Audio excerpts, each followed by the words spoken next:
하나님의 말씀은 이사야입니다. 이사야 43장 18절부터 21절인데요. 43장 1절부터 보도록 하겠습니다. 1절부터 쭉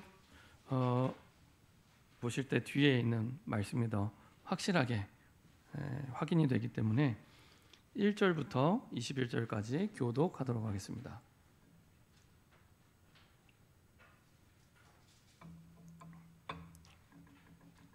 구약성경 이사야 43장 1절부터 21절까지의 말씀입니다. 제가 먼저 읽도록 하겠습니다. 야곱아, 너를 창조하신 여호와께서 지금 말씀하시느니라. 이스라엘아, 너를 지으시니가 말씀하시느니라. 너는 두려워하지 말라. 내가 너를 구속하였고 내가 너를 지명하여 불렀나니 너는 내 것이라.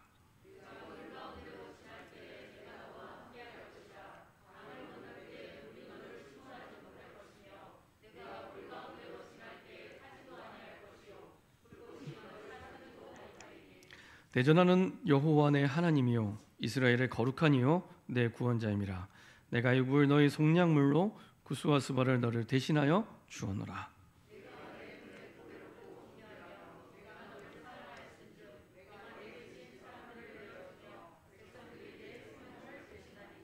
두려워하지 말라. 내가 너와 함께하여 내 자손을 동쪽에서부터 오게 하며 서쪽에서부터 너를 모을 것이며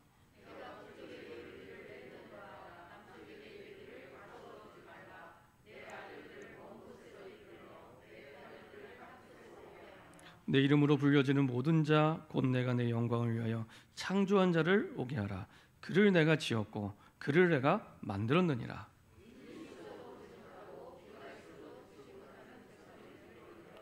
열방은 모였으며 민족들이 회집하였는데 그들 중에 누가 이 일을 알려주며 이전 일들을 우리에게 들려주겠느냐. 그들이 그들의 증인을 세워서 자기들의 옳음을 나타내고 듣는 자들이 옳다고 말하게 하여 보라.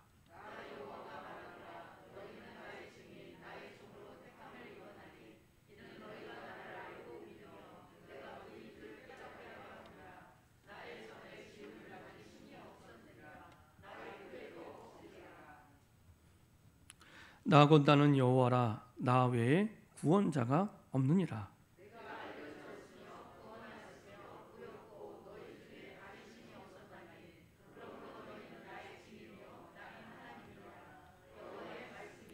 과연 태초부터 나는 그이니 내 손에서 건질 자가 없도다. 내가 행하리니 누가 막으리요.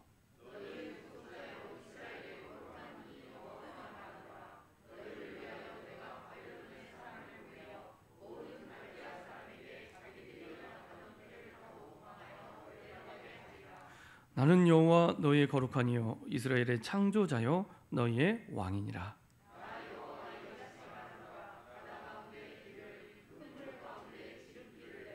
병거와 말과 군대의 용사를 이끌어내어 그들이 일시에 엎드러져 일어나지 못하고 소멸하기를 꺼져가는 등불 같게 하였느니라. 보라, 내가 새 일을 행하리니 이제 나타낼 것이라. 너희가 그것을 알지 못하겠느냐. 반드시 내가 광야의 길을 사막의 강을 내리니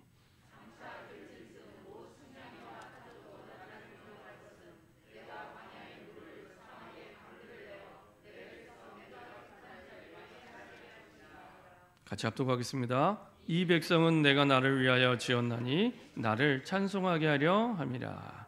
아멘. 할렐루야. 찬양대 찬양으로 영광 돌리겠습니다.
같이 한번 기도하고 말씀 나누도록 하겠습니다.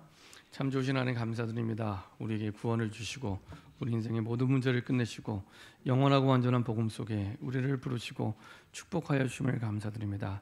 우리의 모든 상황 속에 복음이 답이 되게 하시고 복음이 능력이 되게 하시며 그 복음을 전하는 증인으로 설 수 있도록 축복하여 주옵소서.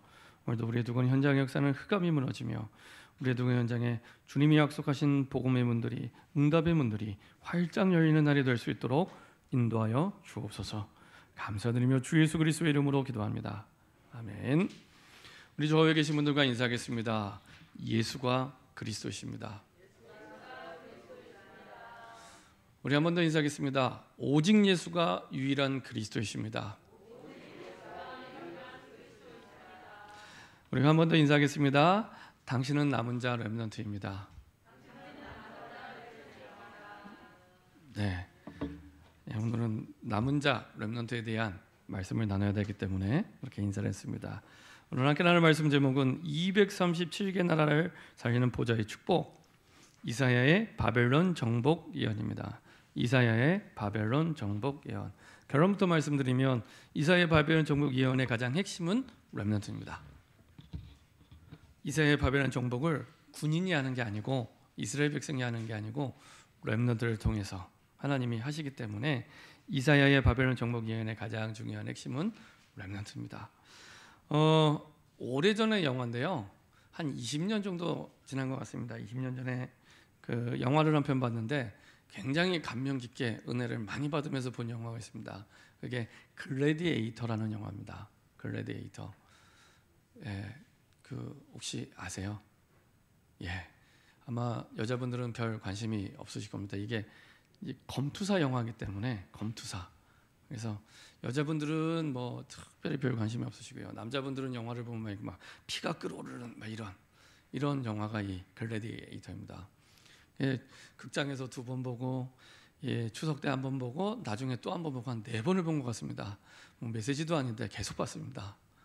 근데 보면서 참 그 은혜를 받았던 게 그 로마 시대 때를 배경으로 한 영화인데 그 로마 시대 황제가 나이가 들어서 죽을 때가 됐습니다. 이제 전쟁터에서. 근데 그 전쟁터를 휘짓고 다니던 용맹스러운 이 신복 장군이 한 명 있었습니다. 그래서 이 장군에게 이제 나중에 이제 왕을 넘기려고 대화를 하던 중에 눈치를 챈 그 아들이 그 아버지를 죽이고 이제 황제가 됩니다. 로마 황제가 됩니다. 이제 그리고 나서 이제 그 이 신복이었던 장군을 죽이려고 하다가 도망자 인생이 됩니다. 그때부터 이제 가장 밑바닥 이제 노예로, 그 당시 이제 노예는 이제 검투사 생활을 해야 되는데 맹수와 싸워야 되는 이런 운명 속에 빠지게 됩니다. 그래서 이제 그때부터 가장 밑바닥, 짐승보다도 못한, 언제 죽을지 모르는 그런 삶을 이제 시작하게 됩니다. 그럼에도 불구하고 이제 그 왕이 자기에게 주신 그 뜻, 황제의 뜻을 딱 품고 갑니다. 그러다가 이제 그 새롭게 황제가 된 이 아들이 얼마나 악한지 이 신복의 그 이전 황제의 신복이었던 그 장군의 가족들까지도 불태워 죽입니다. 나중에 고향에 갔는데 뭐 부인, 아이들을 다 태워서 이렇게 목매달아 이렇게 보란 듯이 죽여버립니다. 얼마나 참 화가 나고 가슴이 아프겠습니까? 가족을 그렇게 잃게 됐는데요. 그럼에도 불구하고 황제가 나에게 준 그 뜻 끝까지 이제 붙잡고 또 갑니다. 가다가 드디어 이제 영화가 끝나갈 때쯤 되니까 드디어 그 황제가 된 그 이전 황제의 아들을 이제 검투장에서 만나게 됩니다. 그리고 비겁하게 이렇게 딱 부상을 만들어 놓고 대결을 하는데 결국에는 이제 그 황제를 죽이고 이 주인공도 죽게 됩니다. 그러면서 뭐 이제 주인공이 죽으니까 이제 영화도 끝나야겠죠. 주인공이 죽었기 때문에. 그래서 이제 영화도 끝나게 됩니다. 그러면서 야, 무슨 그 황제의 명이 언약도 아닌데 하나님 말씀도 아닌데 끝까지 그걸 붙잡고 가더라고요. 그래서 참 오래 기억에 남고 그랬습니다. 그래서 참 결국에는 그렇게 이제 주인공이 끝나면서 마무리되는구나. 왜 이렇게 이 영화를 길게 얘기했냐? 별것도 아닌 그 황제의 명령, 그걸 끝까지 이제 붙잡고 가게 되는데, 중요한 건 이제 그 사람이 이제 주인공인 거죠. 그 주인공이 끝날 때 결국에는 그 뜻이 이루어지고 이제 영화가 끝나게 됩니다. 하나님께서는 시대마다 그 시대를 위해 작품을 만드십니다. 작품을 만드시는데, 그 작품의 주인공으로 저와 여러분들이 뽑히게 된 겁니다. 그 사람들을 보고 렘넌트라 얘기를 합니다. 렘넌트. 이게 이렇게 큰 감동이 잘 없으신데요. 이제 돌아오는 이번 주 수요일에 이제 또 대통령 선거를 하게 되고, 누가 될지 모르지만 이건 대통령 되겠죠, 누군가는. 근데 그 대통령과 비교할 수 없는, 아까 우리가 말씀을 잠깐 읽었지만은 그 렘넌트를 통해서 그 시대를 살리기 위해 때로는 왕도 내려오게 하고, 때로는 왕을 세우기도 하고, 모든 나라와 민족을 그 렘넌트 중심으로 다 움직입니다. 그러니까 대통령과 비교할 수 없는 그 시대에 하나님이 만드시는 작품의 주인공이 렘넌트입니다. 그냥 우리 후대가 렘넌트야, 그게 아니라 지금 이 자리에 있는 저와 여러분도 렘넌트입니다. 오늘은 그 렘넌트에 대한 내용입니다. 자, 우리가 지난주에 봤던 엘리사 역시 그 시대를 살리는 렘넌트였습니다. 근데 이 엘리사는 어떤 특징을 가지고 있었냐? 열왕기하 2장 9절부터 11절에 보니까 갑절의 영감을 구했던 사람입니다. 갑절의 영감. 그 말은 갑자기 엘리야가 죽을 때가 돼서 얘기한 내용에 갑자기 얘기한 게 아니라 늘 자신의 인생의 가치 속에 가장 중요한 것을 생각해 두었는데, 그게 갑절의 영감이었습니다. 그래서 가장 중요한 순간에 가장 중요한 얘기를 하게 되죠. 그게 갑절의 영감이었습니다. 그 말은 엘리사는 복음이 뭔지를 이해한 사람이었고요, 정확한 언약을 붙잡고 있던 사람이었습니다. 그래서 하나님이 그 시간표에 가장 원하는 게 무엇인지를 알고 구하게 되죠. 그래서 하나님이 가장 원하시는 부분이 맞기 때문에 정확하게 응답을 주십니다. 그래서 엘리야가 들림을 받고, 그리고 나서 하나님이 그 엘리야의 약속대로, 그리고 엘리사의 그 고백대로 갑절의 영감을 주시고 인도해 주십니다. 그래서 가는 곳마다 하나님의 나라가 임하게 됩니다. 싸우지 않고도 이기는 응답을 가는 곳마다 누리게 됩니다. 눈에 보이는 그 어마어마한 군대가 도단성을 에워싸고 있어도 싸우지 않고도 이길 만큼, 아니 군대가 에워싸고 있는데 안 싸워도 이길 만큼 힘 있는 축복의 증인으로 불러줬다면, 사실은 우리가 우리 주변의 사람과의 갈등, 싸움 안 싸워도 된다는 얘기입니다. 그래서 하나님이 주신 충만한 그 갑절의 영감 속에 그 모든 응답을 누릴 수 있는 비밀이 다 들어가 있습니다.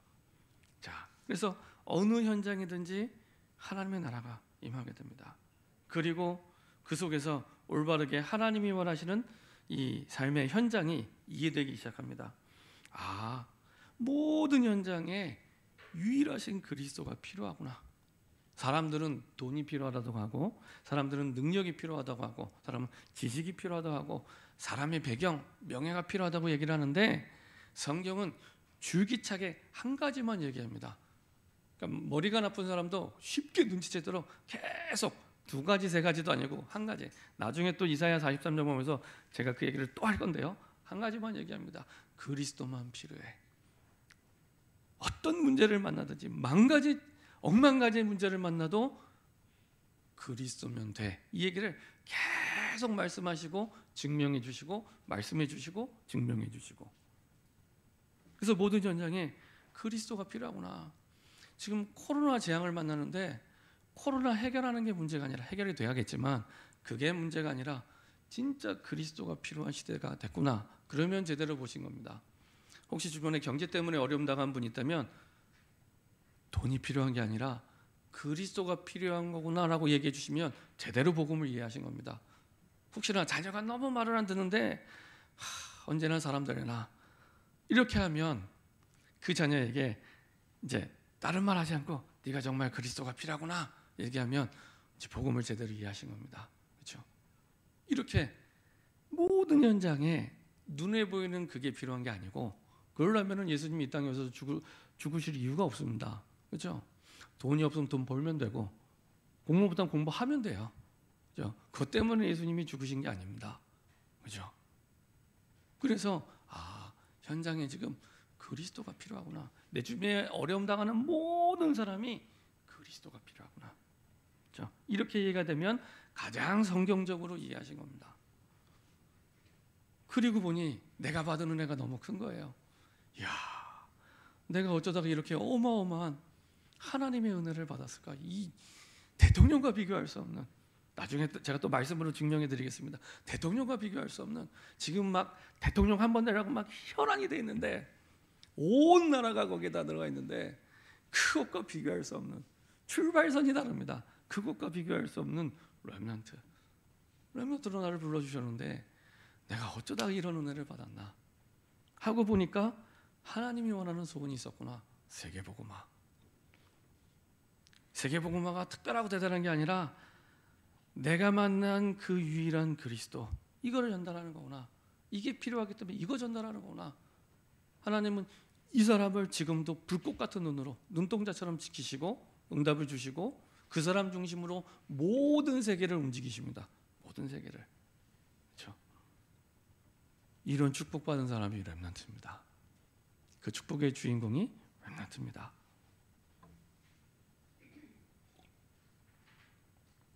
그 가운데 이제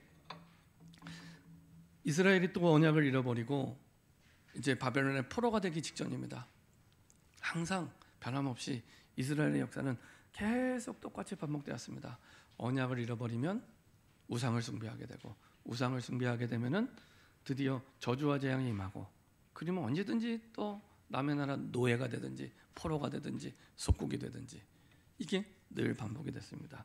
그리고 이제는 이사야 시대가 돼서는 드디어 또 바벨론의 포로가 되기 직전 시대입니다. 그래서 이 시대적 배경을 조금 이해하시면 훨씬 말씀을 이해하기가 편한데요. 이사야 6장 1절에 이렇게 말씀하고 있습니다. 우시야 왕이 죽던 해에 내가 본즉 주께서 높이 들린 보좌에 앉으셨는데, 이렇게 시작이 됩니다. 우시야 왕이 죽던 해. 우시야 왕이 누구냐? 그래도 다윗 왕 이후에 조금 괜찮은 왕이 나왔는데 그 왕이 우시야 왕입니다. 그래서 나름 정치를 잘했습니다. 한 52년간 정치를 했는데요. BC 740년도에 드디어 이제 우시야가 죽게 됩니다. 그 해를 얘기합니다. 이제 남유다 왕국의 왕이었는데 모든 면에서 괜찮은 왕이었습니다. 뭐 군사면 군사, 농업, 공업, 뭐 정치, 모든 면에서 괜찮은 왕이었습니다. 그래서 전에 말씀드린 대로 오랫동안 이스라엘 괴롭혔던 블레셋 쳐들어오지 못하게 했고, 그다음에 그 당시에 가장 강한 나라였던 아수르, 주변 나라가 다 아수르의 정복이 되는데 이스라엘만 정복을 안 당할 만큼 나름 괜찮은 나라였습니다. 그래서 역대하 26장 15절에 보면은 이 우시야 왕에 대해서 이렇게 얘기를 합니다. 그의 이름이 멀리 퍼짐은 기이한 도우심을 얻어 강성하여 짐이었더라. 기이한 도우심, 하나님이 도우셨다는 얘기죠. 그래서 강성해진 때였습니다. 그러다가 이 교만하게 됩니다. 우시야 왕이 교만하게 돼서 사실은 안 해야 될 일을 하게 됩니다. 어떤 일을 하게 되냐? 제사장이 해야 될 일을 우시야가 하게 된 겁니다. 그것도 제사장 80명이 말렸는데, 하지 말라고 말렸는데 제사장이 해야 될 성전의 분향을 자기가 한 겁니다. 그러니까 자기가 할 수 있다고 생각한 거죠. 그래서 결국에 나중에 죽을 때는 문둥병에 걸려 죽게 됩니다. 그렇죠? 참 안타깝게 죽게 되죠. 왕이 문둥병에 걸려 죽게 되죠. 그러니까 이제 그나마 계속 고생하다가 괜찮은 왕이 있었는데 그 왕도 문둥병으로 갑자기 저주 속에 죽게 된 겁니다. 그러니까 이제 나라가 또 위기가 오겠죠. 괜찮았던 왕이 있다가 문둥병으로 죽게 됐으니 이제 국가적인 어려움이 오게 된 그런 찰나에 이사야가 성전에 들어가게 됩니다. 성전에 들어가서 하나님께서 성전에 들어간 이사야에게 하나님의 그 보좌를 보여주십니다. 보좌는 다른 말로 하면 이제 왕좌, 왕이 앉는 자리를 그 왕좌라고 얘기하잖아요. 사실은 그게 이제 보좌죠. 왕 되신 그 하나님께서 앉는 그 자리를 이제 보여주시는 그 환상을 보여주십니다. 그리고 나서 이제 하나님께서 그 속에서 이제 여러 가지 많은 부분을 깨닫게 하시는데, 원래 인간은 하나님을 보면은 율법적으로 죽게 돼 있습니다. 그래서 이사야가 이제 죽을 위기를 당하게 된 거죠. 죽을 위기를 당하게 된 그때에 하나님께서 이 이사야를 치료해 주시고 그리고 다시 회복시켜 주십니다. 그리고 이제 사명을 주시는 장면입니다. 그게 6장 1절부터 쭉 내용이 나오게 됩니다. 그 가운데 어떤 사명을 주었냐, 그 사명 부분을 한번 확인해 보도록 하겠습니다. 이 렘넌트 이사야에게 하나님이 치유하시고 사명을 주십니다. 내가 또 주의 목소리를 들으니 주께서 이르시되 내가 누구를 보내며 누가 우리를 위하여 갈고 하시니 그때 내가 이르되 내가 여기 있나이다 나를 보내소서 하였더니 여호와께서 이르시되 가서 이 백성에게 이르기를 너희가 듣기는 들어도 깨닫지 못할 것이요 보기는 보아도 알지 못하리라 하여 이 백성의 마음을 둔하게 하며 그들의 귀가 막히고 그들의 눈이 감기게 하라. 아니 이게 무슨 말씀입니까? 이게 우리 상식과 안 맞는 말씀을 지금 하나님 말씀하고 계십니다. 우리 상식에는 예를 들면 아까 말씀드린 대로 사람들이 우상 숭배하고 하나님을 떠나서 회복시켜야 되잖아요. 그러면 선지자를 벌써 야 큰일 났다. 지금 이스라엘 백성이 내가 준 언약을 잃어버리고 하나님을 떠났어. 네가 가서 다시 올 수 있는 길을 얘기해. 회복될 거야. 이런 얘기를 해주시면 좋겠는데 거꾸로 얘기하십니다. 네가 가서 얘기해도 못 알아들을 거야. 그 정도가 아니라 아예 마음을 둔하게 하며 그들의 귀가 막히고 그들의 눈이 감기게 하라. 못 듣게 하라고 얘기해. 못 듣게. 그 말은 못 들었으면 좋겠다는 얘기가 아닙니다. 이스라엘 백성들이 너무 악하여서 아무리 얘기를 해도 못 알아듣기 때문에 이렇게 말씀을 하시는 겁니다. 네가 가서 아무리 얘기를 해도 못 알아들을 거야. 얼마나 가슴이 아프겠습니까? 그리고 나서 또 말씀하십니다. 그 아픈 가슴을 가지고 이제 이사야가 또 하나님께 질문하는 거죠. 내가 이르되 주여 어느 때까지 이렇게 되겠습니까? 하였더니 주께서 대답해 성읍들은 황폐하여 주민이 없으며 가옥들에는 사람이 없고 이 토지는 황폐하게 되며 여호와께서 사람들을 멀리 옮기셔서 이 땅 가운데 황폐한 곳이 많을 때까지니라. 황폐하다는 게 잘 느낌이 안 오시잖아요.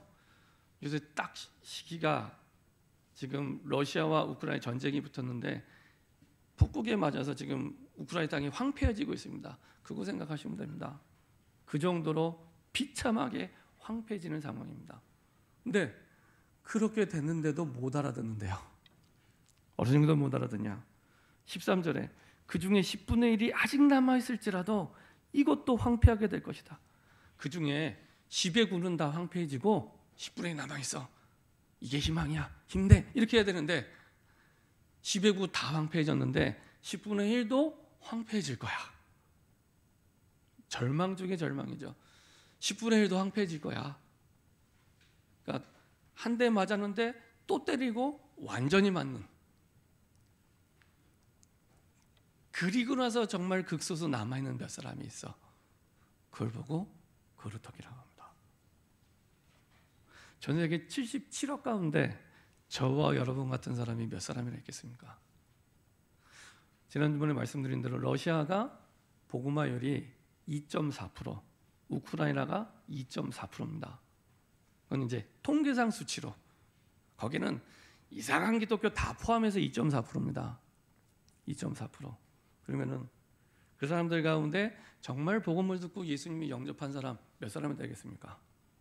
그러면 그 영접한 사람 가운데 성경적인 예수가 그리스도라는 복음을 가진 사람이 몇 사람이 되겠습니까? 그 사람 가운데 오직 예수가 유일한 그리스도라는 사람이 몇 사람이 되겠습니까? 그렇죠?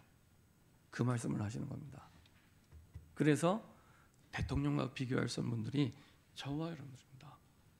어마어마한 중요한 분들입니다. 하나님 보실 때는 너무 소중한 분들입니다. 자, 7장 4절에 보면 이렇게 말씀합니다. 이사야 7장 4절에 그에게 이르기를 너는 삼가며 조용하라. 르신과 아람과 르말리아의 아들이 심히 노할지라도 이들은 연기나는 두 부지깽이 그루터기에 불과하니 두려워하지 말고 낙심하지 말라. 그러면서 또 이제 주변 나라에서 또 괴롭히는 겁니다. 근데 걱정하지 마. 그나마 이 부지깽이 그루터기야. 그러니까 다 타버린 그루터기처럼 약할 거야. 근데도 이스라엘 백성은 잘 못 믿는 거죠. 두려워하고 있는 겁니다. 계속. 그러니까 부지깽이 같은 그루터기인데도 계속 이스라엘 백성은 이제 힘이 없으니까 황폐해져 있으니까 두려워하는 거죠. 자, 그리고 그래도 못 알아들어요. 그래도 못 알아들으니까 하나님이 뭐라고 말씀하시냐? 아예 이사야 선지자에게 아들이 둘이 있습니다. 그래서 아들 둘 이름을 지을 때 아예 예언을 줘서 이름을 짓게 만드십니다. 이사야 8장 1절부터 3절에 보면은 여호와께서 내게 이르시되 너는 큰 서판을 가지고 그 위에 통용 문자로 잘 알아듣는 글자로 마헬살랄 하스바스, 좀 어렵죠? 마헬살랄 하스바스라 쓰라. 내가 진실한 증인 제사장 우리야와 여베레기야의 아들 스가랴를 불러 증언하게 하리라 하시더니 내가 내 아내를 가까이하며 그가 임신하여 아들을 낳은지라 여호와께서 내게 이르시되 그의 이름을 마헬살랄 하스바스라 하라. 이제 하도 못 알아듣니까 네 자녀 이름을 마헬살랄 하스바스. 야, 참 부모님이 이 아들 이름 부르려면 얼마나 힘들었겠습니까? 부를 때마다 마헬살랄 하스바스. 평생 불러야 되는데, 계속 불러야 되는데, 그럼 이 마헬살랄 하스바스가 무슨 뜻입니까? 전리품으로 번영한다, 이런 뜻입니다. 전리품으로. 그 뜻은 8장 4절에 보면은 이는 이 아이가 내 아빠 내 엄마를 부를 줄 알기 전에, 태어난 아이가 아빠, 엄마 이 얘기하기 전에 다메섹의 제물과 사마리아의 노략물이 아수르 왕 앞에 옮겨질 것입니다. 쉽게 얘기하면 아수르한테 너네 나라 북이스라엘하고 다메섹 정복당할 거야. 다 뺏길 거야. 이거를 아들 이름을 지어놓고 계속 얘기하는 거야. 좋은 얘기도 아닌데 마헬살랄 하스바스 하면서, 그러니까 계속 너희는 망할 거야. 너희는 다 뺏길 거야. 전쟁이 일어나서 남의 나라에 다 빼앗길 거야. 이거를 계속 얘기하더니 이 말을 하는 이사야도 얼마나 가슴 아프고 참 얼마나 참 이 비참한 시대가 됐습니까? 그렇죠? 그리고 이제 첫째 아들 이름은 못 들으셨죠? 첫째 아들 이름도 알려드리겠습니다. 그 앞전에 7장 3절에 보면 첫째 아들 이름이 나옵니다. 그때 여호와께서 이사야에게 이르시되 너와 내 아들 스알야숲, 앞에 둘째 아들보다 이름이 그래도 약간 쉽습니다. 스알야숲은 윗모수도 끝 세탁자의 밭 큰 길에 나가서 아스를 만나, 이렇게 됐습니다. 스알야숲도 하나님이 이사야에게 준 예언 속에서 지은 이름인데 이 뜻은 뭐냐면 남은 자는 돌아올 것이다, 이런 뜻입니다. 남은 자는 돌아올 것이다. 아들 이름 부를 때마다 남은 자는 돌아올 것이다, 남은 자는 돌아올 것이다. 하도 못 알아들으니까 계속 얘기하는 겁니다. 남은 자는 돌아올 것이다, 남은 자는 돌아올 것이다. 둘째 아들 부를 때는 이제는 전리품으로 번영할 거다, 너희들 다 뺏겨서 이제 아수르가 번영할 걸 얘기한 거니까 또 그 얘기를 하고, 너무 하나님의 말씀을 잃어버렸기 때문에 이런 시대가 돼버린 겁니다. 자,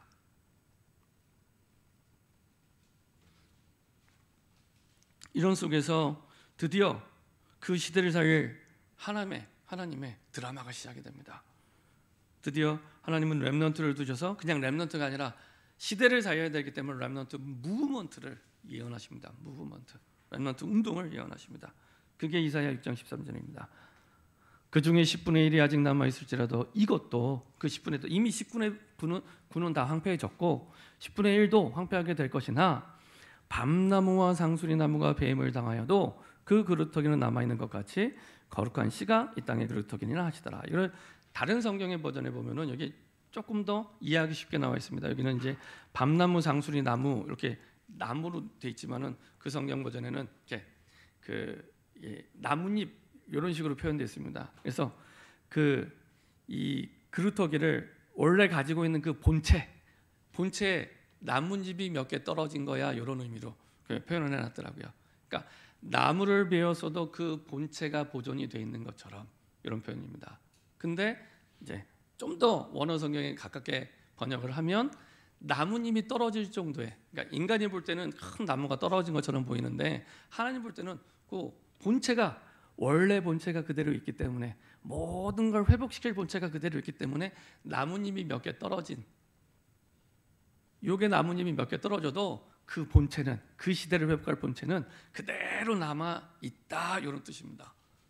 그럼 그 본체가 뭡니까? 그 그루터기는 남아 있는 것 같이란 얘기는 비유란 얘기죠. 거룩한 씨가 이 땅에 그루터기니라 하시니라. 거룩한 씨가 있다는 얘기입니다. 거룩한 씨. 거룩한 씨는 메시아를 얘기합니다. 거룩한 씨. 그리스도를 얘기합니다. 그리스도. 그리고 그 거룩한 씨를 가진 자, 그게 남은 자입니다. 자, 창세기 22장 17절, 18절에 보면은 이렇게 말씀하고 있습니다. 창세기 22장 17절, 18절에 보면은 아브라함이 완전 복음의 결단 내리고 아들을 제물로 바치는 장면입니다. 사실은 그 아브라함이 늘 불신앙하고 흔들리다가 결정적으로 완전 복음에 결단하는 가장 중요한 장면이 사실은 창세기 22장의 장면입니다. 이제 그 제사 이후에 주신 말씀 가운데 이런 말씀이 있습니다. 22장 17절 18절에 보면 내가 내게 큰 복을 주고 내 씨가 크게 번성하여 하늘의 별과 같고 바닷가의 모래와 같게 하리니 내 씨가 그 대적의 성문을 차지하리라. 또 내 씨로 말미암아 천하 만민이 복을 받으리니 이는 내가 나의 말을 준행하였으나 하였더라. 이 씨가 그리스도를 얘기합니다. 이 말은 무슨 말이냐면 우리는 보통 렘넌트 7명만 하잖아요. 근데 성경 66권 전체 하나님의 가장 중요하게 흐르는 그 메시지가 렘넌트입니다. 그래서 사실은 이 시대의 렘넌트는 아브라함이었죠. 이 시대에. 그리고 더 먼저 얘기하면은 아담도 렘넌트입니다. 그 시대를 살릴 남은 자, 그리스도의 언약을 가진. 그렇죠. 그래서 시대마다 이 씨를 가진, 거룩한 씨를 가진, 그리스도의 언약을 가진 그 남은 자를 두셔서 그 남은 자, 거룩한 씨 그리스도의 언약을 붙잡은 그 사람 중심으로 모든 세상을 움직이면서 세상을 살리신다. 이게 성경 66권 전체 계시록까지 흐르는 남은 자의 메시지요 사상입니다. 그 가운데 이사야. 그렇죠. 사실은 어찌 보면은 하나님의 그 시대를 살리기 위한 히든 카드죠. 히든 카드. 완전히 그 시대를 회복할 히든 카드입니다. 자, 이런 어마어마한 주인공으로 남은 자로 저와 여러분들을 부르신 겁니다. 하도 렘넌트 하니까 사실은 이게 너무 가벼워져서 가치를 잘 모르게 되는데 그게 아닙니다. 그 렘넌트 중심으로 온 세상 모든 일들을 움직이십니다. 그래서 세상의 모든 일어나는 일들을 렘넌트 중심으로 지금 하나님 움직이고 계시구나 하면은 딱 하나님과 계획에 맞게 됩니다. 그 정도로 그 나라에 전쟁이 있든 뭐 대통령 선거를 하든 모든 건 렘넌트 중심으로 하나님이 움직이고 가십니다. 자, 이사야 40장 보면은 이제 분위기가 완전히 바뀝니다.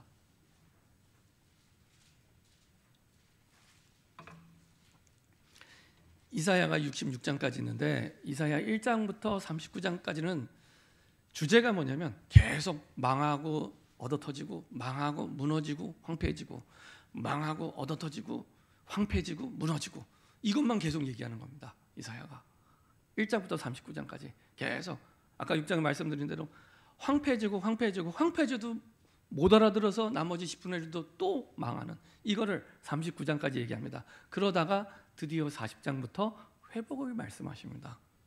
그래서 사실은 이사야서의 이 별명이 뭐냐면 구약의 복음서입니다. 구약 성경 가운데 그리스도를 제일 많이 예언한 말씀이 이사야서입니다. 이때부터 본격적으로 회복을 말씀하십니다. 그래서 40장 1절부터 이렇게 말씀하시죠. 너희 하나님이 이르시되 너희는 위로하라. 내 백성을 위로하라. 아가랑 분위기가 완전히 바뀌었죠. 그리고 나서 잘하신 것처럼 8절에 푸른 마르고 꽃은 시드나 우리 하나님의 말씀은 영원히 서리라라. 그래서 뭐라고 말씀하시냐? 아름다운 소식을 시온에 전하는 자여 너는 높은 산에 오르라. 사람들 잘 알아들으라고. 높은 산에 오르라. 아름다운 소식을 예루살렘에 전하는 자여 너는 힘써 소리를 높이라. 두려워하지 말고 소리를 높여 유다의 성읍들에게 이르기를 너희의 하나님을 보라 하라. 아까는 말할 필요 없어. 말해도 못 알아듣으니까 말할 필요 없어. 이런 분이 얘기했는데 높은 산에 올라서 말해라. 잘 들리도록 말해라. 그리고 딴 말하지 말고 너희의 하나님을 보라 하라. 유일성을 얘기합니다. 유일성. 지난번에는 그리스도의 유일성을 말씀드릴 때 오늘은 하나님의 유일성에 대해서 계속 말씀하십니다. 저처럼 머리가 좀 나쁜 사람도 금방 눈치채고 답 찾을 수 있도록, 길이 두 개면 헷갈리잖아요, 그죠? 계속 한 가지만, 너희의 하나님을 보라. 하나님만 바라보면 돼. 딴 거 바라볼 필요 없어. 문제가 와서 딴 거 바라볼 필요 없어. 하나님만 바라보면 돼. 혹시 경제 문제에서 돈 바라볼 필요 없어. 하나님만 바라보면 돼. 혹시 공부가 안 돼? 공부 바라볼 필요 없어. 하나님만 바라보면 돼. 이거를요 계속 반복해서 얘기하는 겁니다. 자, 그리고 이제 이사야 43장 넘어와서 1절부터 읽은 이유가 있습니다. 야곱아, 너를 창조하신 여호와께서 지금 말씀하시느니라. 이스라엘, 너를 지으시니가 말씀하시느니라. 너는 두려워하지 말고 내가 너를 구속하였고 내가 너를 지명하여 불렀나니 너는 내 것이라. 컵이 있는데요, 컵에 대해서 누가 제일 잘 알까요? 컵에 대해서 컵을 만든 사람이 제일 잘 알겠죠. TV가 있는데 TV를 만든 사람이 제일 잘 알겠죠. 고장 나면은 만든 사람이 제일 잘 고치겠죠. 제발 딴 얘기 듣지 말고 나 좀 바라봐. 그 얘기를 하는 겁니다. 내가 너를 만들었잖아. 내가 너를 창조했잖아. 너 왜 자꾸 딴 데 봐? 내가 너를 만들었는데 그거 진짜 믿어? 그 얘기를 계속 말씀하시는 겁니다. 야곱아, 너를 창조하신 여호와께서 내가 너를 잘 알아. 내가 회복시켜줄게. 이스라엘아, 너희를 지으니까 말씀하신, 똑같은 말 계속 반복하면 못 알아들으니까 계속 답을 딴 데서 찾는 거예요. 하나님 바라보면은 답 나오는데 그거 말고 자꾸 딴 데 바라보니까, 너를 지으시니까 이렇게 말씀하시네. 너는 두려워하지 말라. 두려워하지 마. 내가 너를 구속하였고 내가 너 살리려고 대신 죽고 너를 구원했잖아. 구속하였고 내가 너를 지명하여, 이름을 한 사람 한 사람 기억하고 불렀다는 얘기입니다. 두리뭉실하게 주영교회 다 나오세요 이게 아니라 한 사람 한 사람, 박주원, 박창훈, 박도원 이러면서 한 사람 한 사람 그만큼 잘 아신다는 얘기입니다. 지명하여 불렀나니 넌 내 거야. 아무도 손 못 대. 그 말씀을 하시는 겁니다. 그래서 내가 물 가운데 지날 때 내가 너와 함께 할 것이라. 강을 건널 때 물이 너를 침몰치 못할 것이고, 내가 불 가운데 지날 때 무슨 차력사도 아니고 불 가운데 지날 때 타지도 않을 거고 불꽃이 너를 사르지도 못하고, 그리고 대전하는 여호와 내 하나님이요 이스라엘의 거룩하신 이요 내 구원자심이라. 내가 애굽을 너의 속량, 나라를, 애굽이라는 그 나라를 너 살리기 위해 대신 주겠대요. 한 나라를 너 살리기 위해 대신 망하게 할 수도 있다는 얘기입니다. 속량물로 구스와 스바를 너를 대신하여 주었노라. 그렇죠? 이미 너 살리기 위해서. 그러니까 우리를 구원하고 그 렘넌트 중심으로 모든 나라를 다 움직이는 겁니다. 렘넌트의 응답을 위해서 나라가 흥하기도 하고 망하기도 하고. 내가 내 눈에 보배롭고 존귀하며 내가 너를 사랑하였은즉 내가 내 대신 사람들을 내어주며 백성들이 내 생명을 대신하리니 두려워 말라. 내가 너와 함께하여 내 자손을 동쪽에서 서쪽에서 북쪽에서 남쪽에서 다, 그러니까 아무도 못 막는다는 겁니다. 다 내가 내 백성 모을 거야. 지금 힘들고 고통당해 왔는데 다 모을 거야. 그러면서 8절부터 13절까지는 아예 하나님의 유일성에 대해서 계속 말씀하십니다. 눈이 있어도 보지 못하고 귀가 있어도 듣지 못하는 백성을 이끌어내라. 아까랑 분위기가 달라졌죠. 아까는 얘기해도 못 들을 거니까 말해봤자 소용없어 이렇게 얘기했는데, 이제는 눈이 있어도 보지 못하고 귀가 있어도 듣지 못하는 백성을 이끌어내라. 시간표가 됐다는 얘기입니다. 그리고 나서 두 번째, 열방은 모였으며 민족들이 회집하였는데 다 모여봐. 온 세계 사람들 다 모여봐. 이제 모으시는 겁니다. 그들 중에 누가 이 일을 알려주며 이전 일들을 우리에게 들려주겠느냐. 그러니까 하나님의 복음의 내용을 누가 들려주겠느냐. 그들이 그들의 증인을 세워서 자기들의 옳음을 나타내고 듣는 자들이 옳다고 말하게 하여 보라. 그러니까 자기들의 옳음, 내가 볼 때 이게 맞아야 하고 사람들이 와서 얘기할 거란 이 얘기를 하는 겁니다. 하나님 만나는 복음만 맞는 건데 그거 말고 자꾸 다른 게 맞다고 계속 얘기를 하는 거예요. 틀린 얘기인데. 그리고 그 얘기를 할 때 듣는 자들이 옳다고 말하게 해보라. 그 맞다고 얘기하는 사람 다 나와서 내 앞에서 얘기해봐. 그 말이 진짜 맞는지. 그 얘기를 하는 겁니다. 그리고 나서 뭐라고 말씀하시냐. 10절에 나 여호와가 말하노라 너희는 나의 증인 나의 종으로 택함을 입었나니. 근데 유일하신 하나님 나를 나타낼 증인으로 내가 너를 불러서 얘기를 하시는 겁니다. 그러면서 이는 너희가 나를 알고 믿으며 내가 그인 줄 깨닫게 하려 함이라. 나 이전에 지음받은 신이 없었으니 나의 후에도 없으리라. 유일한 신. 그래서 11절에 뭐라고 말씀하시냐, 나 곧 나는 여호와라. 이게 영어 성경 보면요, I am the Lord 이렇게 표현됐습니다. 내가 바로 그 주인이야 이렇게 말씀. 내가 바로 그 주님이야 이렇게 말씀하시는 겁니다.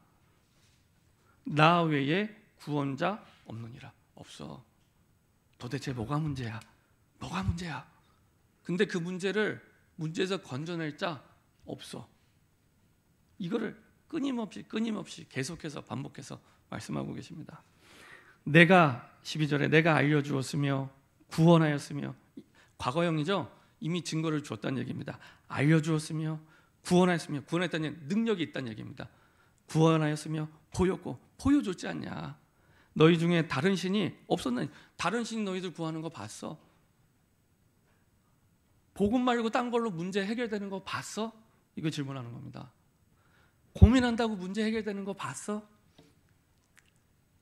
책에서 답을 찾는다고 영적 문제 해결되는 거 봤어? 그 얘기를 계속하는 겁니다. 다른 신이 없었나니 그러므로 너희는 나의 증인이요 나는 하나님이니라. 여호와의 말씀이니라. 과연 태초부터 나는 그이니 내 손에서 건질 자가 없도다. 내가 행하리니 누가 막으리요. 그렇죠? 내가 행하리니 누가 막으리요. 아무도 막을 수 없습니다. 아무도 막을 수 없습니다. 하나님의 유일성에 대해서 계속 말씀하십니다. 자, 그리고 나서 이제 하나님이 드디어 오늘 제목대로 바벨론 정복에 대해서 예언하는 장면입니다. 자, 이렇게 배경을 깔아놓고 그 다음에 얘기를 하십니다. 너희의 구속자여 이스라엘의 거룩하신 여호와가 말하노라. 너희를 위하여 내가 바벨론의 사람을 보내어 모든 갈대아 사람에게 자기들이 연락하던 배를 타고 도마향 내려가게 하리라. 언제나 그랬던 것처럼 이스라엘 백성이 싸워서 이기는 게 아니고 내가 여호와께서 바벨론 사람이 타왔던 그 배 타고 내가 도망가게 할 거다. 이거를 말씀을 하시는 겁니다. 나는 여호와 너희의 거룩한 이요 이스라엘의 창조자여 너희의 왕이니라. 나 여호와가 이같이 말하노라. 바다 가운데 길을 큰 물 가운데 지름길을 내고 병거와 말과 군대의 용사를 이끌어내어 그들이 일시에 엎드러져 일어나지 못하고 소멸하게를 꺼져가는 등불 가게 하느니라. 16절 17절 말씀을 잘 보시면 어디서 많이 보던 장면이 떠오르죠. 어디서 보셨습니까? 이스라엘 백성들은 구약의 말씀을, 역사를 달달달 외우는 사람들입니다. 어떤 장면이 떠올랐을까요? 출애굽 때. 그래서 앞부분에 말씀하신 겁니다. 내가 알려주었으며 구원하였으며 보였고, 이 얘기를 하신 겁니다. 출애굽 때 너희들이 안 된다고 할 때, 망한다고 할 때, 죽었다고 할 때 홍해를 갈라서 마른 땅처럼 건너서 일시에 애굽의 그 강력한 군대를 다 소멸시키지 않았냐. 그 얘기를 하시는 겁니다. 더 중요한 거, 그게 이제 오늘 18절부터 21절입니다. 그런데 너희는 이전 일을 기억하지 말며 옛날 일을 생각지 말라. 근데 그것도 기억하지 말래요. 그것도 그 어마어마한 일이잖아요. 근데 그것도 기억하지 말고 옛날 일 생각하지 말아라. 왜냐? 19절에 보라 내가 새 일을 행하리니 이제 나타날 것이라. 이전 거 대단하다고 하는데 그것보다 더 엄청난 일 이제 내가 너를 통해 시작할 거야. 이렇게 말씀하시는 겁니다. 이전 일 들어봤지? 그 어마어마한 애굽의 군대가 한 번에 다 죽는 거 봤지? 그거보다 더 대단한 일을 렘넌트인 너를 통해서 할 거야. 요거를 말씀하시는 겁니다. 그렇죠? 그래서 1절부터 길지만 계속 읽은 겁니다. 불신자들도 실패하는 사람은요 늘 과거에 묶여 삽니다. 내가 옛날에 왜 그랬지? 그때 그러지 말았어야 되는데, 이렇게 됐어야 되는데, 대부분 후회하면서 살아가게 됩니다. 근데요 성경은 항상 미래지향적입니다. 항상 미래지향적입니다. 그냥 미래지향적으로 긍정적으로 살아라 그 얘기가 아닙니다. 항상 이전에 있던 응답보다 더 크고 중요한 응답과 계획을 두고 우리를 인도하고 계시기 때문에, 그리고 그 끝은 뭐냐? 영원하고 완전한 하나님의 나라. 영원하고 완전한 하나님의 나라가 있기 때문에 항상 성경은 미래지향적입니다. 그래서 이전에 어마어마한 응답 받은 거 그거 아무것도 아니야. 이제 앞으로 너를 통해 더 중요하고 큰 위대한 일들을 할 거야. 이 얘기를 이사야에게, 아직 바벨론에 이스라엘 백성을 포로로 끌려가지도 않았는데 미리 말씀해 주시는 겁니다. 자, 그리고 결국에는 21절에 이 백성은 내가 나를 위하여 지었나니 나를 찬송하게 하려 함이라. 그래서 이 모든 걸 통해서, 그게 좋은 일이든 안 좋은 일이든 포로가 됐든 노예가 됐든 그 모든 걸 통해서 내가 영광 받게 될 거야, 이렇게 말씀하십니다. 그래서 이사야 60장에 이사야를 통해 하나님이 또 말씀을 전달하게 하시죠. 일어나라, 빛을 발하라. 이는 내 빛이 이르렀고 여호와의 영광이 내 위에 임하였습니다. 대부분 일어나라, 빛을 발하라면은 어떻게 하냐? 하나님, 조금만 내 준비가 덜 됐습니다. 내 좀 준비 좀 하고, 내 좀 갖추고, 아직은 내가 많이 부족하고. 이건 겸손이 아닙니다. 불신앙입니다. 내 좀 준비 좀 하고. 근데 하나님 입장에서는 그게 아닙니다. 다 준비됐어. 이미 너 구원받았잖아. 빛이 너에게 임해 있어. 일어나 빛을 발하기만 하면 돼. 이 얘기를 하시는 겁니다. 여기 뒤에 우리 주보에 구원의 길이 있습니다. 구원의 길. 그렇죠? 성경 66권의 주제를 가장 간략하게 엑깃으로 뽑아놓은 내용이 구원의 길입니다. 사실은. 근데 이 구원의 길 한 장 가지고요, 평생 죽을 때까지 전도해도 다 전도 못합니다. 그 말은 다 준비되어 있습니다. 준비는 하나님이 하시지 내가 하는 게 아닙니다. 다 준비. 일어나 빛을 발하면 되도록. 그러면 어떻게 하나님이 응답을 주시냐? 어마어마한 응답들이 이제 오게 됩니다.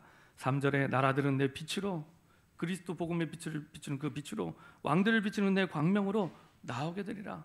초청 안 했는데 나오게 된대요. 하나님 붙이시겠대요. 내 눈을 들어 사방을 보라. 뭐 한 군데 볼 필요, 그냥 사방 아무데나 봐. 사람들이 몰려올 거야. 무리가 다 모여 내게로 오느니라. 내 아들들은 먼 곳에서 오겠고 내 딸들은 안개 올 것이고 그때 내가 보고 기쁜 빛을 내며 내 마음이 놀랍고 화장하라. 이는 바다의 부가 내게로 돌아오며 이방 나라의 재물이 되게 돼.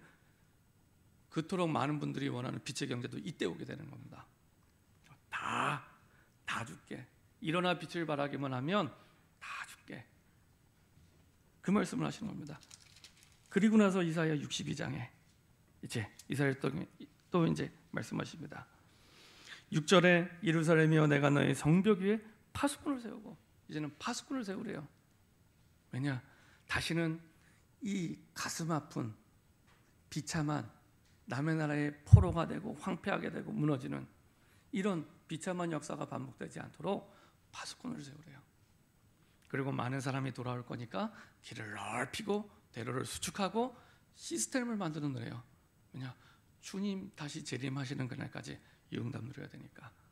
이렇게 하고 이사야가 마무리됩니다. 자, 이 모든 축복을 담은 그 주인공이 렘넌트입니다. 남은 자, 거룩한 씨를 가진 그 남은 자, 그렇죠? 그리고 남는 자요, 남을 자요, 또 남길 자로 하나님이 축복해 주셨습니다. 결론입니다. 이런 렘넌트로 거룩한 씨를 가진 모든 나라와 국가와 일들과 모든 사건을 움직이는 가장 중심, 하나님 역사의 중심이 되는 렘넌트로 저와 여러분들을 불러주셨습니다. 그래서 그 렘넌트는요, 유일성의 복음의 은혜 입은 자, 유일성의 복음의 은혜 입은 자, 그리고 그 시대를 살 그 사명자로, 그 사명을 끝까지 이룰 그 시대 살 사명자로, 그리고 그 시대를 위해 후대를 남길 자로 이렇게 축복해 주셨습니다. 그렇죠? 이런 렘넌트로 하나님이 저와 여러분들을 불러주셨고, 그래서 이 시대에 렘넌트 운동을 하나님은 일으키기를 원하고 계십니다. 그래서 우리의 후대만 렘넌트가 아닙니다. 거룩한 씨를 가진 복음의 유일성의 복음을 가지고 있는 저와 여러분들이 렘넌트입니다. 그리고 그 사명 속에서 하나님은 이 시대의 모든 것들을 움직이고 계십니다. 그런 주인공의 축복과 응답이 저와 여러분들에게 새롭게 시작되기를 소원합니다. 기도하겠습니다. 하나님 감사드립니다. 완전히 망해버린 황폐하고 완전히 황폐해져 있어서 소망이 없는 희망이 없는 그 시대, 하나님은 렘넌트를 통해서 거룩한 씨를 가진 렘넌트를 통해서 시대마다 살리셨던 것처럼 이 시대에 우리의 거룩한 씨를 주사 하나님이 기뻐하는 렘넌트로 축복해 주시고 불러주셨사오니 그 영광스러운 축복의 주역으로 일어나 빛을 발할 수 있도록 주님이 인도하여 주옵소서. 감사드리며 주 예수 그리스도의 이름으로 기도합니다. 아멘.